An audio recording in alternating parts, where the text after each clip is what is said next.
देखिए, Instagram reels पर चाहे कितना भी ज्ञान पेला जा रहा हो, लेकिन ग्राउंड रियलिटी यही है कि जो चीजें आप इस्तेमाल करते हो उन चीजों के आधार पर बाकी लोग आपके नेचर का थोड़ा बहुत अंदाजा लगाने की कोशिश करते हैं। मेरे कहने का मतलब यह है कि फॉर एग्जाम्पल अगर कोई वैगनार वाला किसी स्कूटी वाले को भी टक्कर मार देता है तो वो स्कूटी वाला भी वैगनार वाले के ऊपर चढ़ जाएगा, उसको ठास देगा, दुनिया भर की सुना देगा। लेकिन अगर उसी स्कूटी वाले को कोई थार चलाने वाला टक्कर मारता है तो स्कूटी वाला जैसे ही मुड़ के देखेगा कि थार गाड़ी है तो वो पहले देखेगा ड्राइवर कौन है, कैसा दिखता है, गाड़ी के अंदर कितने लोग बैठे हैं, उसके बाद फिर वो कुछ बोलेगा, या हो सकता है कुछ भी ना बोले, स्माइल पास कर दे, कोई बात नहीं भैया। इस एग्जाम्पल से शायद आपको समझ में आ गया होगा कि मैं किस मेंटेलिटी के बारे में बात कर रहा हूँ। अगर किसी एक इंसान को कोई एक ऊंची और बड़ी गाड़ी चलाने को दे दी जाए तो उसका गाड़ी चलाने का तरीका ही पूरा बदल जाता है। वो डोमिनेंट होकर गाड़ी चला रहा होता है, किसी को साइड नहीं देता। गाड़ी रोकने का तरीका, गाड़ी मोड़ने का तरीका, उठने बैठने का तरीका, उसकी खुद की बॉडी लैंग्वेज चेंज हो जाती है। हाईवे पर अगर गाड़ी चल रही है तो वो आसानी से अपना लेन नहीं छोड़ता। लेन छोड़ने के पहले देखता है कि गाड़ी कौन सी है जो मेरे से साइड मांग रही है। अगर छोटी गाड़ी होगी तो वो लेन अपना देता ही नहीं है ओवरटेक करने के लिए। और अगर इसी इंसान को कोई छोटी गाड़ी चलाने के लिए दे दी जाए तो वापस से उसका तरीका नॉर्मल हो जाता है, वापस से वो दबकर चलेगा, सबको साइड देगा, एकदम से नेचर में चेंज आ जाता है उसके। इसी एटीट्यूड भरी ड्राइविंग की वजह से कुछ गाड़ियां ऐसी हैं जिनकी ड्राइवर सीट पर बैठकर लोगों का गाड़ी चलाने का तरीका ही बदल जाता है। इस बदले हुए तरीके की वजह से इन गाड़ियों की इमेज मार्केट में खराब हो चुकी है। कोई इन्हें गुंडों की गाड़ी बोलता है, कोई दबंगों की गाड़ी बोलता है, तो कोई इन्हें छपरी गाड़ी बोलता है। ऐसी ही कुछ 6 गाड़ियों के बारे में मैं आपको इस वीडियो में बताने वाला हूं, जिनमें से एक डिसकंटिन्यू हो चुकी है और 5 अभी भी मार्केट में चल रही हैं। पुरानी वाली टाटा सफारी इस समय जो मार्केट में बिक रही है, मैं उसकी बात नहीं कर रहा हूं। इसके पहले जो सफारी आया करती थी जिसको डिसकंटिन्यू कर दिया गया है, मैं उसकी बात कर रहा हूं। उसका जब मार्केट था, जब समय था, तब एक तरफा ये राज करती थी सड़कों पर। इस गाड़ी को खरीदने वाले लोगों को फील आता था कि भाई अब तो हमारे सामने कोई है ही नहीं। अगर सड़क सकरी है तो सबसे पहले वहां से सफारी ही निकलेगी, कोई दूसरी गाड़ी निकल नहीं सकती। इसके टाइम पर गाड़ियां मार्केट में थी भी कम। जितनी भी गाड़ियां थी इसके साइज वाली, वो भी इतनी डोमिनेट नहीं कर पाती थी जितना ये करती थी। उस समय पर गाड़ी खरीदना इतना आसान नहीं था, ना तो कार लोन इतनी आसानी से मिलते थे और 0% डाउन पेमेंट जैसा कुछ तो था ही नहीं। अब की तो खैर बात ही छोड़ दो, बैंक वाले आपके पीछे पड़े रहते हैं, प्लीज गाड़ी खरीद लो, गाड़ी खरीद लो, आपका एक पैसा भी नहीं लगेगा पहले दिन। कल ही मेरे पास कॉल आया था, 0% डाउन पेमेंट में गाड़ी उठा रही थी मैडम। उन्होंने कहा कि भाई साहब गाड़ी ले लो, 3.5 साल से आपने गाड़ी नहीं बदली है। उनको क्या पता, मुझे गाड़ी खरीदना तो बहुत दूर की बात है, गाड़ी में डीजल डलाने के पैसे नहीं है मेरे पास। अगली गाड़ी भी टाटा मोटर्स की है, हैरियर। हालांकि इस गाड़ी को लेकर थोड़े मिक्स्ड रिव्यूज हैं, मतलब कि लगभग हर तरीके का इंसान इस गाड़ी को खरीद रहा है। कुछ अच्छे लोग भी हैं, कुछ बदमाश लोग भी हैं, कुछ मीडियम लोग भी हैं, कभी कभी बदमाशी दिखाने वाले, हर तरीके के लोग हैं जो इस गाड़ी को पसंद कर रहे हैं। लेकिन अगर मैं बात करूं इस गाड़ी के पर्टिकुलर एडिशन की, जिसका नाम है डार्क एडिशन, जिसमें कंप्लीटली ब्लैक कलर की मिलती है गाड़ी इंक्लूडिंग एलॉय व्हील्स, उस एडिशन को चलाने वाले ज्यादातर लोग आपको बदमाश टाइप ही मिलेंगे।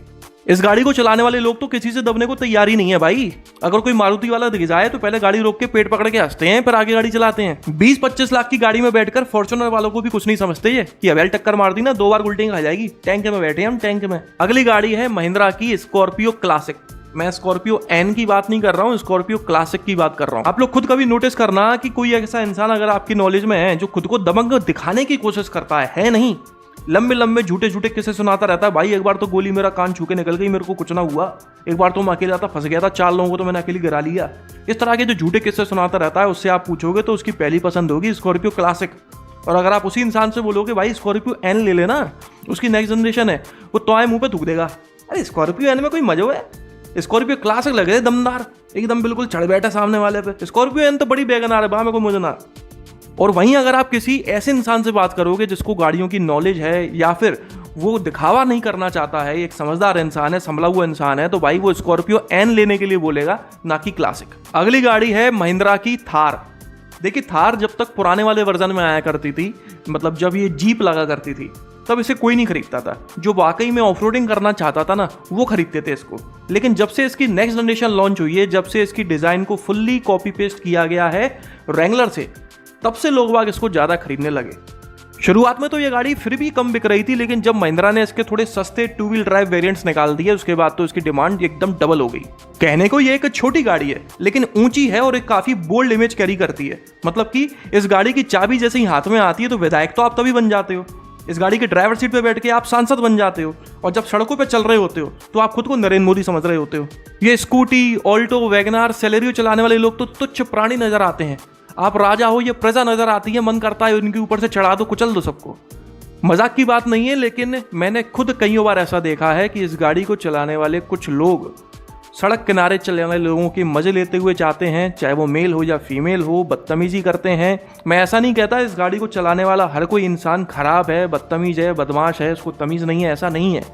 इस गाड़ी को चलाने वाले लोग कई सारे शौकीन भी हैं, कई भले लोग भी हैं। हर तरीके का इंसान हर तरीके की गाड़ी खरीदता है, लेकिन बदमाश लोगों की एक पसंद होती है, वो पसंद में थार जरूर आती है। अगर एक बंदा है जो नेचर से बदमाश है लेकिन उसके पास गाड़ी नहीं है, अगर उसको थार मिल जाए तो उसकी बदमाशी में 4 चांद लग जाते हैं।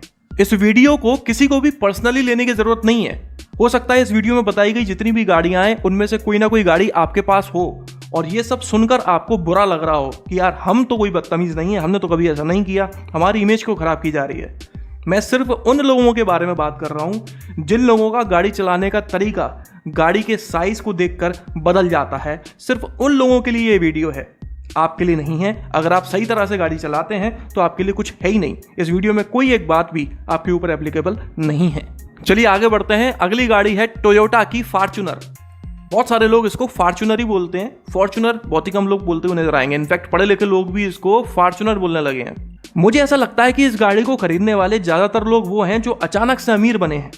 उनके पास बीघों में जमीन पड़ी हुई है। भाई 1 बीघा जमीन बेची, घर तनवा लिया, हवेली तनवा ली। 2 बीघा जमीन बेची, फॉर्च्यूनर खरीद के लिए आए। अब आगे क्या करना है किसी ने बताया ही नहीं। भाई घर भी बन गया, गाड़ी भी ले ली, घर के बाहर खड़ी हुई है। अब आगे क्या? अब ये गाड़ी जाना शुरू करती है नेताओं की रैलियों में, क्योंकि ये गाड़ी खरीदते से ही आपके डीएनए में कुछ चेंजेस आ जाते हैं और आपको नेता बनने का अचानक से मन करने लगता है। अब आप नेताओं से मिलने जाने लगते हो, उनके साथ फोटो खिंचाने लगते हो और व्हाट्सएप, फेसबुक, इंस्टाग्राम पर डालते हो कि फलाने नेता के साथ बहुत जरूरी टॉपिक पर चर्चा करते हुए कुछ पल। इस गाड़ी को चलाने वाला इंसान खुद को उस जगह का महाराजा से कम नहीं समझ रहा होता। इस गाड़ी को चलाते समय ऐसा लगता है कि आप 8th फ्लोर पर बैठे हुए और बाकी गाड़ियां सब 2nd फ्लोर से निकल रही हैं। मानो कि ऐसा लगता है जैसे टोयोटा ने इस गाड़ी को बेचने के पहले कस्टमर से किसी जगह पर साइन करा लिए थे जिसमें लिखा हुआ था कि इस गाड़ी को चलाते समय आप कभी भी किसी को साइड नहीं दोगे, आप कभी भी शहरों में लो बीम पर अपनी हेडलाइट नहीं चलाओगे, हमेशा हाई बीम रखोगे। अगर सामने से कोई गाड़ी आ रही है तब भी अपनी हेडलाइट उसकी आंखों में घुसोड़ दोगे। आपको अपनी गाड़ी का हॉर्न तब तक बजाना है जब तक सामने वाले का मूड और दिन दोनों खराब नहीं हो जाते। जब तक वो पलट के ये नहीं देख लेता कि अरे महाराज आ रहे हैं, तब तक आपने हॉर्न बजाना है। और अब सबसे आखिरी गाड़ी के बारे में बात कर लेते हैं जिसको गूगल भी मोस्ट छपरी कार मानता है। नाम है हुंडई क्रेटा। हाँ, ये बात सही है कि ये गाड़ी हमेशा टॉप 5 सेलिंग कार्स में रहती है। ये गाड़ी है भी बहुत अच्छी, कंफर्टेबल है, माइलेज देती है, दिखने में अच्छी है, फीचर्स भर भर के मिल रहे होते हैं और वैल्यू फॉर मनी भी है। यही वजह है कि ये बिकती भी ज़्यादा है। लेकिन इसको छपरी कार क्यों बोलते हैं? असल में इस गाड़ी को चलाने वाले कुछ लोग जिस तरह से इसको चलाते हैं उसी वजह से इस गाड़ी को छपरी कार ऑफ द इंडिया बोला गया है। छपरी से आप लोग समझते हैं ना, मतलब कि वो लोग जो कूल बनने की कोशिश करते हैं, है नहीं, कोशिश कर रहे होते हैं। तो कोशिश करने के दौरान जैसे वो लग रहे होते हैं बाकी लोगों को, उसको छपरी कहा जाता है। एग्जाम्पल के तौर पर ACBC, MC वगैरह किसी का नाम नहीं लूंगा मैं, बाकी आप लोग समझ तो गए ही होंगे। इस गाड़ी को चलाने वाले उन कुछ लोगों से मैं सवाल पूछना चाहता हूं कि आप लोग पहला गियर डाल के प्यार मोहब्बत से इस गाड़ी को आगे क्यों नहीं बढ़ाते? सीधा हमेशा टेक ऑफ ही क्यों करना होता है? मेरा कहने का मतलब है कि फॉर एग्जाम्पल मान लो किसी कॉलोनी में कोई क्रेटा खड़ी हुई है, उसका मालिक आता है, गाड़ी को थोड़ा बैक करता है और उसे जैसे ही साफ रास्ता नजर आती है वो एकदम से गाड़ी तेज भगा के ले जाता है कि अगले 2-3 मिनट तक धूल उड़ रही होती है उसके जाने के बाद भी। देखने वाला को लगता है कि भाई लगता है बहुत जरूरी काम होगा, अगर इस समय पर नहीं पहुंचा तो पता नहीं क्या से क्या हो जाएगा। लेकिन 10 मिनट बाद ही वो आपको किसी टपरे पर सिगरेट पीता हुआ नजर आ रहा होता है। थोड़ा और ध्यान से देखने पर पता चलता है कि भाई वो अकेला नहीं है, उसके दोस्त और भी हैं जो 2 व्हीलर से आए हुए हैं। फिर वो 2 व्हीलर वाले लोग उस क्रेटा को एक एक करके ले जाते हैं, पूरी कॉलोनी में घुमाते हैं, भगाते हैं, धूल उड़ाते हैं, बेमतलब के हॉर्न बजाते हैं। शायद यही वजह है कि इस गाड़ी को छपरी बोला जाता है। मैंने एक चीज और ऑब्जर्व करी है कि इस गाड़ी के द्वारा जब जब किसी भी तरह की कोई बदतमीजी की गई है, चाहे बड़े बुजुर्गों को कट मारना हो, गाड़ी अचानक से रोकना हो, अचानक से भगाना हो, धूल उड़ाना हो या बेमतलब हॉर्न बजाना हो, तब तब उस गाड़ी में वो बंदा बैठा हुआ था जिसकी उम्र कम थी। आज पापा शहर से बाहर थे या फिर पापा ने गाड़ी धुलवाने के लिए बोल दिया तो बेटा सड़कों पर रोल मारता फिर रहा है। बातें और ऑब्जर्वेशंस तो कई सारे हैं, लेकिन इस वीडियो के लिए इतना ही काफी है। मैं फिर से दोहराना चाहूंगा कि इन गाड़ियों को चलाने वाला हर कोई इंसान बदतमीजी नहीं करता, लेकिन पता नहीं क्यों वो इंसान जो सड़कों पर बदतमीजी कर रहा है वो अक्सर आपको इन गाड़ियों को चलाता हुआ मिल जाएगा। इसलिए अगर आप इन 6 में से किसी भी गाड़ी के मालिक हैं तो इस वीडियो को पर्सनली मत लीजिएगा, आपकी इमेज खराब करने की कोशिश नहीं की गई है। कमेंट कर आप मुझे जरूर बताइएगा कि इस वीडियो में बताई गई बातों से आप किस हद तक सहमत हैं। चलिए इस वीडियो में तो बस इतना ही। अगर आपको ये पसंद आया हो तो इसे लाइक कर दीजिएगा, इस चैनल को सब्सक्राइब कर लीजिए और बेल आइकन को दबाना बिल्कुल ना भूलना। आपका दिन शुभ रहे। धन्यवाद।